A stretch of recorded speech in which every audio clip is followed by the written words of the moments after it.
I'm Mark. I'm Casey. And I'm Patrick. And today we're going to talk a little bit about the Boring Company and its most recent updates. But first, roll that title.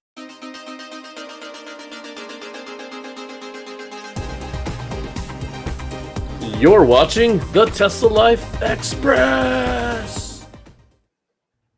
Yeah, welcome to the show. Today we wanted to give a little spotlight on what's been happening in Las Vegas with the Boring Company over this past week. Last week, I guess, depending on when you're watching this, the Boring Company had announced that their proof rock machine had popped out at Virgin Hotels. Now, that was kind of a surprise to me because Virgin Hotel, as far as I knew, was not in the same area that the Las Vegas Loop for the convention center was in at all.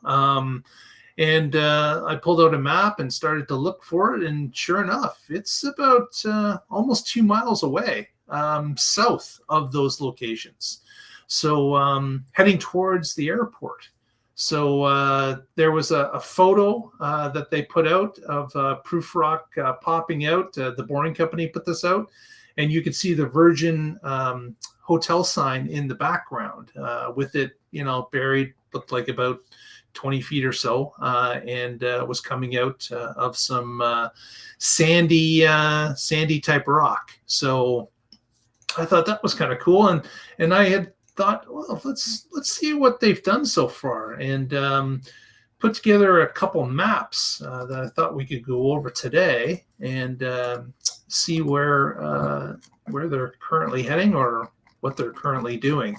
So let me just grab these two maps. So you said this was towards the airport, which is great, because if they plan to go to the airport eventually, now they're already halfway there, and Virgin paid for it. Exactly. Here we go. I'm going to show you the close-up one first. So this green line shows the progression of the original tunnel that went between the three stops. The middle stop being the underground stop, and the two outer green stops are above ground. And that was the current loop when it started, and of course was contracted for the Las Vegas Convention Center to move X amount of people a day during conferences that would go on, giving people a shorter route to move between these massive conference centers that you can see from the air here in this map. And then what happened is that's when the I guess people or business owners in Las Vegas started to catch on that, hey, this system could be really good for us moving people around as well. And the city of Las Vegas even got involved with it after this, the blue phase that you see here. And the blue loop that we show here shows a connection to the above ground station currently at the convention center on the west side. And there are a few connections, the top one being one that splits off and goes over to Westgate Convention Center. And then going a little further this way, we're looking at the Hilton / Resort World. And then another stop for the Encore Casino and Hotel in this section, and then connecting back with the Las Vegas Convention Center loop. And they've all been updated to bidirectional now, right? They're going to be bidirectional, correct. Originally, the thought was that they were going to have just single tunnels in some of these instances, but I think the others have now decided that bidirectional is probably the best way to go. Mm-hmm. Although it is curious that they have this kind of offshoot to go into Resort World. It's not just a flow from the loop to go to here and then back into the loop. It's kind of like a T intersection. So, but again, do you want your people to show up in your lobby, or do you want them to show up out front in the rain when it does rain? Right, but I thought they could dig it and kind of put it like a triangle and just go. Oh, I see what you're saying. But you know, there may be underground infrastructure here that can't be avoided, and that's why you have to go in on a single line as opposed. So that could be the case too. But also at the same time, you wouldn't have as many people going to and from a single hotel as you would in between any other 2 points on the. Exactly. Yeah, if that's going to be a low traffic area, that one's not that important to optimize. And then this purple line is what has just happened recently, and the purple line eventually is going to connect with the central Green Line hub, which of course at this point is an underground station. So the release about the building of this particular line had indicated that there is a tunneling machine that will match up in the silver lot, which is where this particular station is already situated. So it didn't say specifically it was going to connect the Green Line, but it certainly would make sense, I would think, in some senses that it does connect with it physically as well. Or maybe there'll be a separate, in this case, purple station, that there'll be some sort of link between the two. But I got to believe that there's going to be a connection of some sort. There's only 2 reasons I could think of right offhand why you would want to make them not exactly connect, even if they go through the same tunnels. Is everything on the Green Line is free. Everything on the purple and blue is customer pay. And the other part of it is that when there is no convention, currently the Green Line doesn't operate. But as the network gets bigger, that would be another good reason to keep it online all the time. Exactly. And now we'll go to the next photo, which is a little bit of a higher view. Oh, nice. From Boring themselves. So it's still showing the original green and blue, just a little bit smaller of scale. And then the purple line and the terminus we have shown here is where the actual Virgin Hotel is and where the photo was taken of Proof Rock coming out of the ground down here. Yeah, I see what you mean by this one's not as close to the others. Exactly. So this is why I had to look it up on the map, because I really wasn't, not being familiar with Las Vegas that much as to where the Virgin Hotel actually was. But apparently the Virgin Hotel is going to have some sort of connection to a station, but it's unclear to me if Virgin will have its own station or if it's going to be shared with what's across the street, which is Las Vegas University. Las Vegas University has indicated that they will have a stop, and in fact, Tesla bought a plot of land for $7.1 million that is going to be set up for the station for Las Vegas University. Worry about and so it's unclear as to whether or not there's going to be a separate station at Virgin, or if it's really going to be located at the university and people would have to shuttle from there over to the hotel across the street or something like that. But that's unclear. Here's the other unclear thing is that some of the news agencies reported on this new line, which of course is the longest line currently that's been dug, is that they some had speculated that the airport now is only 2 miles from the university. So basically, one more purple line extending south, and you would be at the actual airport in Las Vegas, where millions of people come in every day to visit Sin City. So if I had a hotel on the blue line, I would want that to open up immediately. Right. But apparently it's going to be a little bit slower than that because the airport authority is not approving the station as of yet. They want to see how this actually works and operates before they're going to get involved with it. There has been some speculation that Las Vegas itself may allow some of the vehicles to travel on surface routes the last 2 miles to the airport, and that would be fine.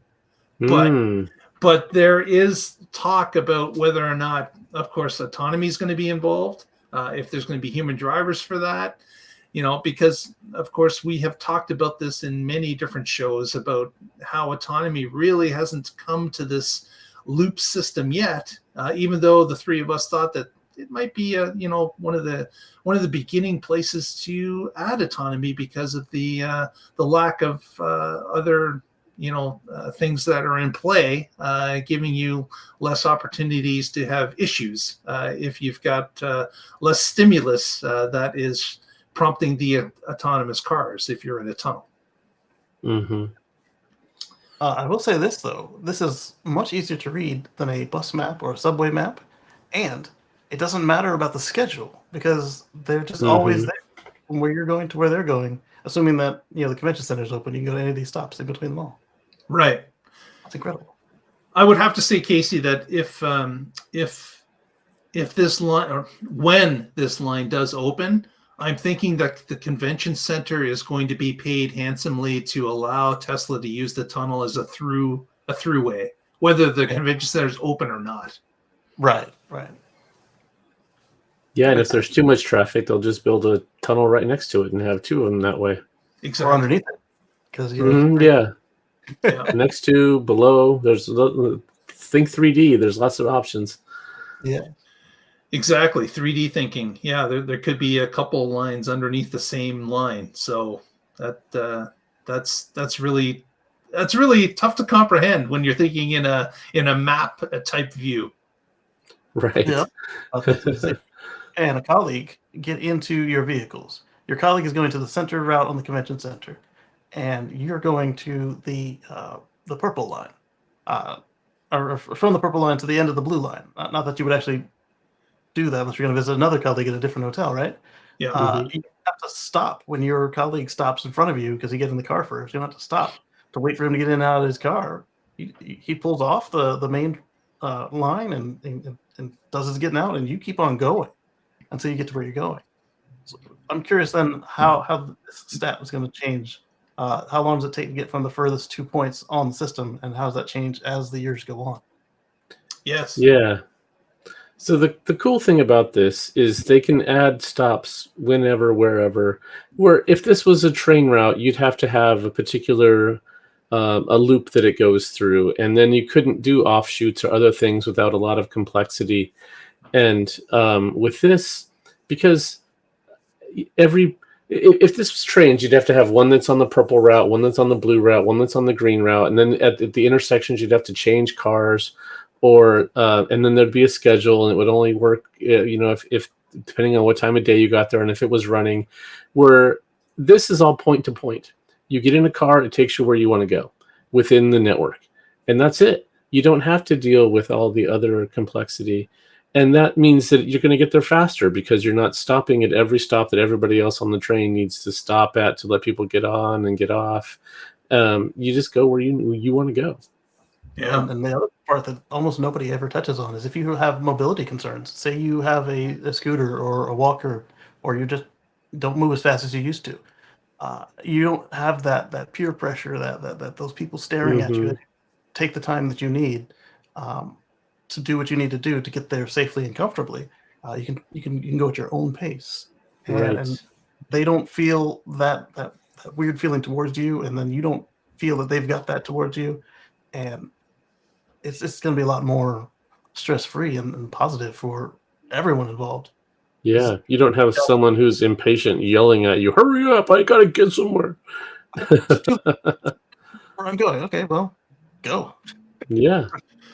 So this is interesting progress for the Boring Company. Obviously, this purple line is longer than the other lines have been. And we've talked about how Prufrock has been racing the snail for some time now, getting better and better. We know about that other short project that runs at Giga, Texas, underneath a highway. I got to believe that that's pretty well to the other side at this point after a couple weeks. But this is interesting. It's going to be interesting to see them starting to work on that station at University of Las Vegas in that new land acquired. And it'll be, as Casey had said, someone running this network certainly would love to be connected to the airport first. Like that would make so much more sense that people could get into the network. But I think Las Vegas is, of course, fighting the cab union and others that are a strong bargaining unit that have really owned that town forever. You notice how public transit is so lacking on the Las Vegas Strip, and they've built like 3 monorails that go to nowhere that are inefficient. They're unusable in cases, and that's all because of these unions have been able to keep the cabs running from point to point. But this is competitor, and it's probably why the airport is not quick to adopt it. It's something that's going to have to be fought through political circles, I imagine, as time goes along. But at least the city has bought into it, and there are now going to be multiple lines. And this is just one of those first lines that's starting to appear. What's great to see is it's actually coming to fruition. It's actually having these tunnels are actually appearing, and the land is starting to be used, which is fantastic. If any of these cabbies are going to end up becoming boring drivers, or if boring will be automated before any of this friction comes to play.